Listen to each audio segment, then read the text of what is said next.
Let's talk bloody burgers. What's the most iconic, most fucking delicious, most argued over sandwich on this godforsaken planet? You got it, you muppets. The hamburger. Yes, that glorious stack of meat and bun. The one, the only. Bloody beautiful, isn't it? It's a legend in its own lunchtime. From greasy spoons to Michelin-starred kitchens, this thing is everywhere. It's a culinary chameleon, a fucking masterpiece. Or it can be, if you're not an idiot sandwich. Some people manage to ruin even a burger. It's a fucking tragedy, I tell you. But when it's right, oh mama, it sings, you hear me? It bloody well sings. Pure, unadulterated joy. I've eaten thousands of these beautiful bastards. I've cooked even more, for fuck's sake. And let me tell you, a bad burger, it's a personal fucking insult to me. Don't follow if you like bad burgers. Please. An insult to humanity even. A good one though? It's heaven between two fucking buns. It can make your worst day fucking fantastic. It's that powerful, you understand? Don't underestimate the power of a perfect burger. So buckle up, buttercups. We're going on a fucking journey. The juicy, uncensored, downright scandalous history of the hamburger. And trust me, it's a wilder ride than you could ever imagine. Think the burger just popped out of a drive-through window? You fucking donut? This story starts way, way back. Centuries ago, you numpties. Before your great-great-granddaddy was even a twinkle. It's got roots, this thing. Deep, bloody, meaty roots. So listen carefully, don't be a pillock. History lesson time. Wake up at the back. Some say it began with bloody Mongol horsemen. Genghis Khan's lot, rampaging across Asia, riding all day, no time for a proper sit-down meal, so they'd stick scraps of lamb or beef under their fucking saddles, tenderized by the constant friction of the ride, eaten raw apparently, savage yes, but a primitive start for minced meat, resourceful bastards weren't they, the first fast food maybe, then you've got the Hamburg steak, that's a bit more fucking civilized. German immigrants brought that to America in the 19th century, from the city of Hamburg naturally, ground beef, seasoned, sometimes with onions and breadcrumbs, often served raw like a tartare or lightly cooked. No bun yet, you impatient twats. Just the patty, sitting there naked. Getting warmer though, aren't we? The building blocks were forming. But who first slapped that glorious meat between two slices of bloody bread, or even better, a proper bun? That's where the fucking arguments really start. Every town in America with a rusty old grill claims they bloody well did it. It's a culinary whodunit of epic proportions. So many claimants, so little proof. Let's sift through the bullshit. The truth is out there somewhere. So, the Germans bring the ground meat patty, the Hamburg steak as they called it.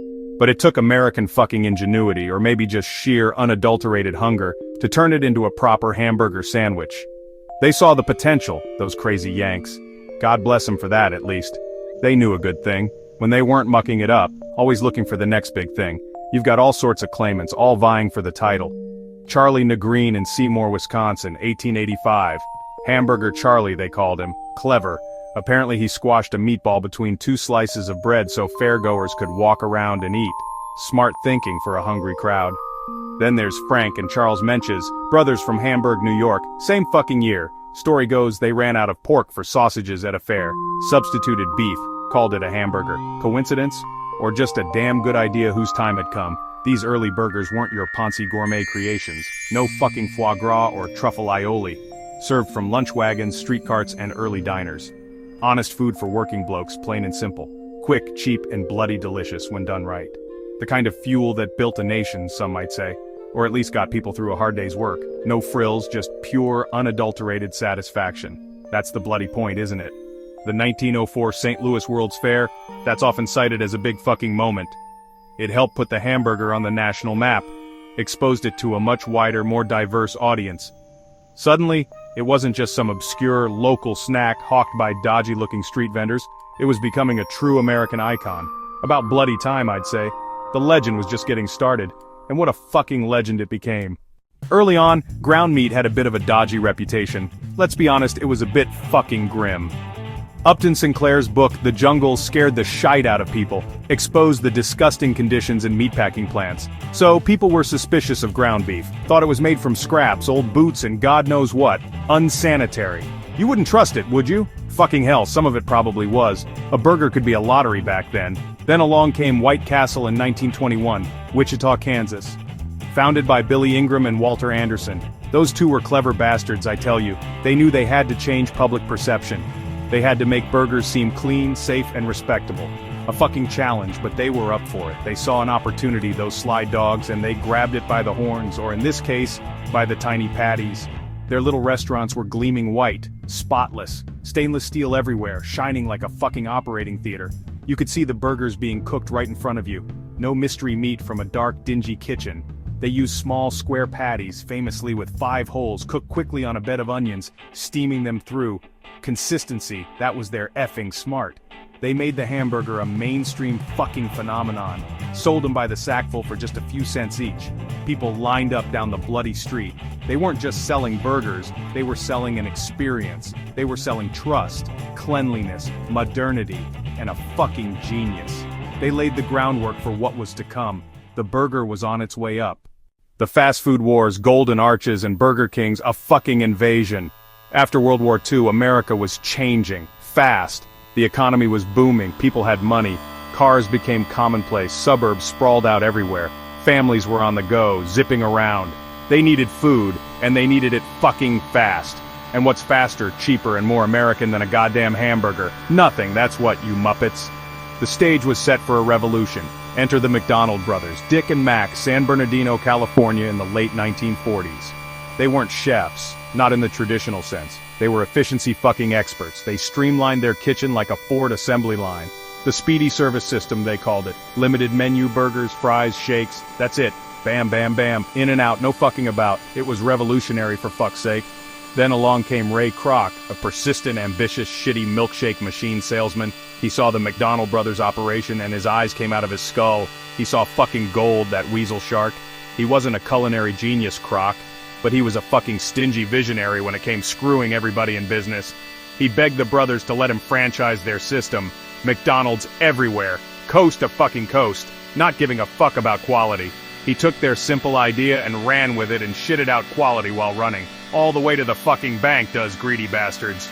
Of course, once McDonald's started printing money, others wanted a piece of the juicy, low-quality fucking action. Burger King popped up in 1954. Have it your stupid way. Flame-broiled patties, a different fucking angle, like your sister says. The burger wars began right then and there. A battle for America's and the world's stomachs and wallets. Billions and billions of low-quality food served. As they say, the world was never the fucking same again. For better or for worse. Mostly better if the burger's actually good, that is. You can't find one of those at McDork's. How the burger conquered the damn planet. It wasn't enough for the hamburger to just conquer fucking America. Oh no. This magnificent greasy bastard had global ambitions. It wanted the whole damn world. And thanks to those ever-expanding, greedy, low-quality fast food giants, it started popping up in every godforsaken corner of the globe. A fucking delicious, relentless invasion. If made with fresh ingredients. No country was safe from the allure, the siren song of the sizzling patty. And you know what? The world fucking loved it, mostly. They embraced this American export, but they also put their own weird and wonderful spin on it. It's like they couldn't leave well enough alone. In Japan, you might get a teriyaki burger, or one with a fucking rice bun instead of bread. Look, what the fuck is that about? But sometimes, these crazy ideas actually work, you know? Don't knock it till you fucking tried it, is what every drug dealer says. In India, chicken or veggie burgers for the most part. No beef for many Hindus, obviously. Smart adaptation. They made it their own, with local spices and flavors. Australia, they slap beetroot and a fried egg on top. Sounds completely fucking mental, doesn't it? But a lot of Aussies swear by it, the mad bastards. Every country added its own fucking flair, its own identity. The burger became a global citizen. A delicious, adaptable chameleon. From Paris to Poughkeepsie, from Tokyo to Timbuktu, you can find a fucking hamburger. It's become a universal language of deliciousness. Proof that a simple idea, when executed brilliantly, can take over the goddamn beautiful world. It's beautiful, in its own messy, greasy sort of way. Like your sister. A testament to flavor and convenience, the little patty that could, and fucking did. Pimped out patties, the rise of the gourmet fucking burger. For a long, long while, burgers were just fast food. Cheap, cheerful, sometimes a bit fucking grim, let's be honest. Something you grabbed on the run, not savored, like it's meant to be. But then, chefs started thinking. Real chefs. Hang on a minute, they thought. This humble sandwich, this thing has potential. Serious fucking potential if we treat it right. Like a baby. They saw past the grease and the speed. They saw a canvas of flavor. Suddenly it wasn't just any old frozen mince. Oh no, the game fucking changed. It was Wagyu. It was Kobe. It was dry-aged prime rib. grass-fed, single-origin, pasture-raised bollocks. Fucking hell, the choices became overwhelming. Artisanal brioche buns, handcrafted pickles. Fancy imported cheeses I can't even pronounce. Truffle oil started appearing everywhere, like a fucking plague in Marcus Aurelius Rome. Some of it was just pretentious, overpriced shite, if I'm honest. Trying too hard, you know? Top chefs, Michelin-starred ones, started putting burgers on their menus like the sausage riders they are. Daniel Boulud's DB Burger in New York, stuffed with braised short ribs, foie gras, and black truffle. Cost a fucking fortune, that thing. When my grandma's burgers beats the damn thing by a mile. But it showed the world that the burger could be more. It could be, dare I say it, elegant. In its own messy, glorious, hands-on way, it could sit at the high table, if it earned its fucking place. Now you've got dedicated burger joints that are like temples to the almighty patty, craft beer pairings, milkshakes with fucking bourbon in them. Disgusting, but hey, you do you, boo. It's a full-blown fucking burger renaissance. A revolution, as the stinky French say. But remember this, you aspiring burger chefs. A truly great burger isn't about how much fucking crap you can pile on top of it like a garbage heap. It's about quality ingredients. It's about balance. The balance to the force. And most importantly, it's about fucking taste, you pillock. Don't forget the basics. You hear that, Mickey? The ultimate F***ing burger. A recipe to make grown men weep. Alright, listen up, you hopeless chefs. The heart of a truly magnificent, life-changing burger is the meat. Forget that pre-ground gray sadness you find languishing in plastic trays at the supermarket. It's an insult. Proper fucked. Go to a proper butcher, you hear me? Ask for 80-20 chuck, freshly ground, twice. That means 80% glorious meat, 20% beautiful, flavorful fat. Fat is flavor, you muppets. Don't ever forget that. I repeat, fat is flavor. For an even more transcendent, next-level experience, ask them to grind in some beef short rib or brisket. About 180 to 220 grams. That's 6 to 8 ounces for you Yanks per patty. Don't you dare fuck this elemental part up. It's the very soul of the burger, damn it. Now seasoning and forming handle with fucking care. We're not making bloody cement. For seasoning, keep it brutally simple, you poncy twits. We're not trying to mask the flavor of beautiful beef, we're enhancing it. Just before you cook, and I mean just fucking before, season generously with coarse sea salt and freshly cracked black pepper. On the outside of the patty only. Don't mix it into the fucking meat beforehand. It'll draw out moisture and make it tough as old boots. When you form the patties, be gentle. Like you're handling a delicate bloody souffle, not a fucking rugby ball. Don't overwork it. Make them slightly wider than your bun, as they'll shrink during cooking. And here's a crucial tip. Press a small dimple in the center of each patty with your thumb. This stops it from plumping up like a football during cooking. Genius, right? You're welcome. Cooking to fucking perfection. Get that sizzle. Feel that heat. Heat a cast iron skillet or a heavy-duty flat-top griddle until it's fucking smoking hot. You want to hear that sizzle the moment the meat hits the pan. A little beef tallow or clarified butter adds incredible flavor, or use a neutral oil like grapeseed if you must. Carefully place your perfectly formed seasoned patties in the hot pan. And then, for the love of God, don't touch them.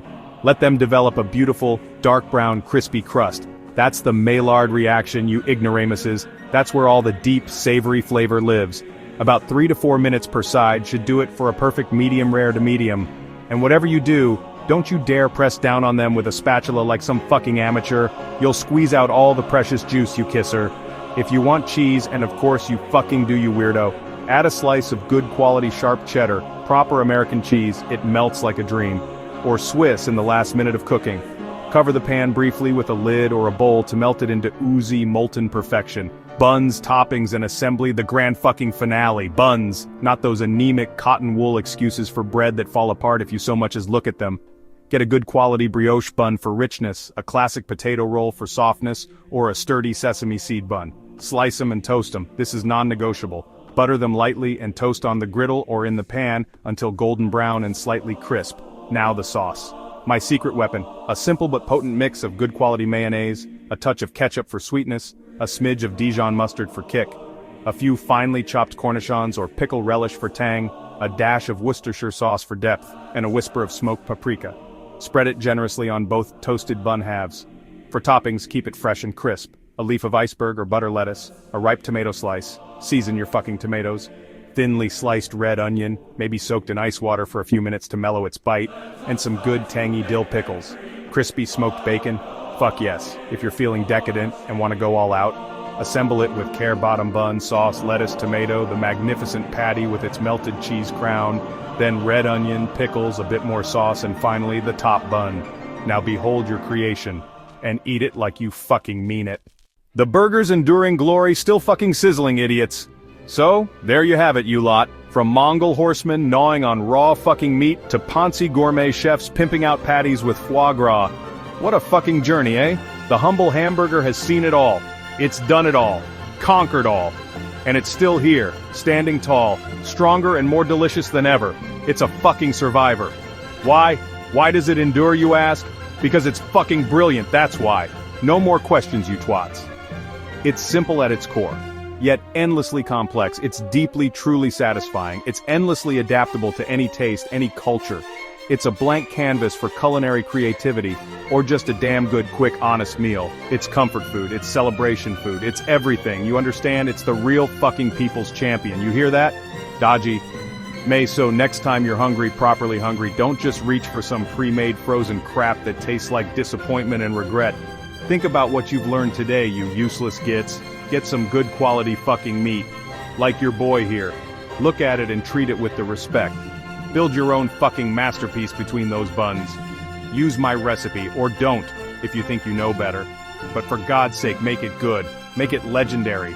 It's more than just food, isn't it? It's a story. It's culture. It's innovation. It's a little piece of heaven on a plate or in your greedy little hands. You pick. Now get in the fucking kitchen, you gender neutrals. And whatever you do, don't fuck it up. Dismissed.